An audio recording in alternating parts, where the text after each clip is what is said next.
Hello guys, आज हम malaria पर स्वास्थ्य शिक्षा कैसे देनी है इसके बारे में चर्चा करेंगे। आप मलेरिया पे हेल्थ एजुकेशन कैसे प्रोवाइड कर सकते हैं। तो चलिए बात करते हैं। जैसा कि आईएनसी के द्वारा शेड्यूल है अब कि आप किसी भी वार्ड में जाएंगे, जब भी आप क्लिनिकल ड्यूटी करेंगे नर्सिंग प्रैक्टिस के दौरान, तो फिर आपको हर वार्ड में हेल्थ एजुकेशन देनी पड़ेगी। तो जब भी हम मेडिसिन वार्ड में जाते हैं तो अक्सर हमें मलेरिया के पेशेंट दिख जाते हैं, तो उनको हम मलेरिया पर स्वास्थ्य शिक्षा दे सकते हैं। इसके साथ आप अभी मैंने फ्लैश कार्ड का यूज किया है, आप चाहें तो इसके साथ चार्ट्स का भी यूज कर सकते हैं और फ्लैश कार्ड और चार्ट के माध्यम से वहां के मरीजों को आप मलेरिया पर हेल्थ एजुकेशन प्रोवाइड कर सकते हैं। तो चलिए स्टार्ट करते हैं। सबसे पहले बात करेंगे मलेरिया क्या है। मलेरिया एक वेक्टर बॉर्न डिजीज है जो कि प्रोटोजोआ परजीवी द्वारा फैलता है। ये पहले मुख्य रूप से अमेरिका, एशिया और अफ्रीका महाद्वीप में फैलता था, लेकिन अभी ये भारत में भी बहुत तेजी से बना हुआ है और हर मेडिकल कॉलेज में आप जहां भी जाएंगे अक्सर हम लोगों को मलेरिया के पेशेंट देखने को मिल जाते हैं। तो चलिए बात करते हैं कि मलेरिया रोग कैसे फैलता है।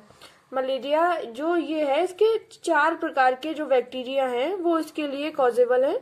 सबसे पहला जो है प्लाज्मोडियम मलेराई, दूसरा है प्लाज्मोडियम फैल्सीफेरम, तीसरा है प्लाज्मोडियम बाइबैक्स और चौथा है प्लाज्मोडियम ओवल। मलेरिया की परजीवी जो है इसके परजीवी का नाम है मादा एनाफिलीज मच्छर। ये मादा मच्छर के काटने से फैलता है मलेरिया। चलिए अब आगे बात करेंगे मलेरिया के लक्षण क्या क्या होते हैं। मलेरिया के लक्षणों में आपको तेज बुखार लग सकता है, और जब भी बुखार आता है तो राइगर के साथ आता है। आपको बहुत तेज कपकपी छूट सकती है, सिर में, बदन में दर्द हो सकता है, बुखार के बाद पसीना आ सकता है, मांसपेशियों में दर्द हो सकता है, कमजोरी लग सकती है और उल्टी आ सकती है। चलिए अब आगे बात करेंगे। आगे आता है कि मलेरिया का परीक्षण और निदान कैसे कर सकते हैं। तो सबसे पहले मलेरिया जो होता है वो ब्लड टेस्ट के द्वारा किया जाता है। मलेरिया का परीक्षण रक्त के सैंपल मलेरिया की जो मुख्य दवा है वो क्लोरोक्विन है। क्लोरोक्विन मलेरिया को ड्रग ऑफ चॉइस भी कह सकते हैं। अगर अब क्वेश्चन आएगा कि मलेरिया का ड्रग ऑफ चॉइस क्या है, तो हम लोगों को क्लोरोक्विन पे ही ऑप्शन टिक करना है। और कुछ अन्य दवाएं भी होती हैं जैसे मैफ्लोक्विन, डाइसाइक्लामिन।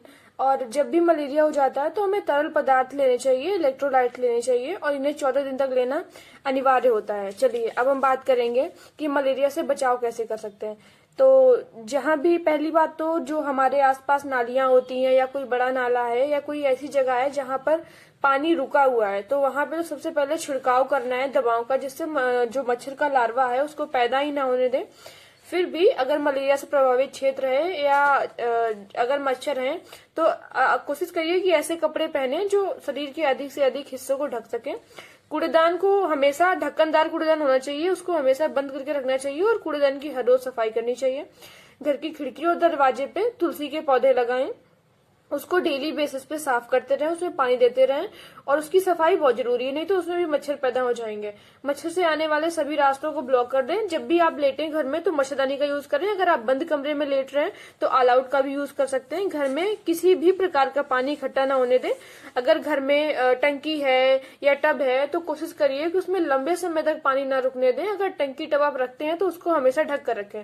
अब जो सबसे ज्यादा इंपॉर्टेंट बात है कि क्या खाएं और क्या ना खाएं, क्योंकि जो मलेरिया होता है तो मलेरिया जो असर करता है वो सबसे ज्यादा लिवर पे असर करता है, और मलेरिया को बिल्कुल भी हल्के में नहीं लेना चाहिए। अगर ज्यादा दिन तक मलेरिया रहता है तो ये आपका किडनी फेल भी कर सकता है, और अगर सही समय पे इलाज नहीं मिला तो मरीज की मृत्यु तक हो जाती है मलेरिया से। इसलिए मलेरिया पे बिल्कुल भी हल्के में नहीं लेना चाहिए। जब भी मलेरिया होता है तो आप कोशिश करिए कि आप ज्यादा से ज्यादा पानी पिएं और सब हल्की चीजें खाएं, जैसे कि दाल, चावल, खिचड़ी, साबूदाना आदि का सेवन करें। और फलों में आप सेब, अमरूद सेंधा नमक के साथ ले सकते हैं। दूध में तुलसी के पत्ते डालकर सेवन करें और सूखी मेवा का भी यूज कर सकते हैं। जब भी मलेरिया हो जाए तो ठंडा पानी बिल्कुल ना पिएं और ना ही ठंडे पानी से नहाएं। मिर्च, मसाले और तले हुए पदार्थों का सेवन ना करें। मीट, अचार, पेस्ट्री, शराब, कॉफी, चाय इत्यादि का भी सेवन हम लोगों को बिल्कुल नहीं करना चाहिए। चलिए, थैंक यू, धन्यवाद। मिलते हैं नेक्स्ट वीडियो में।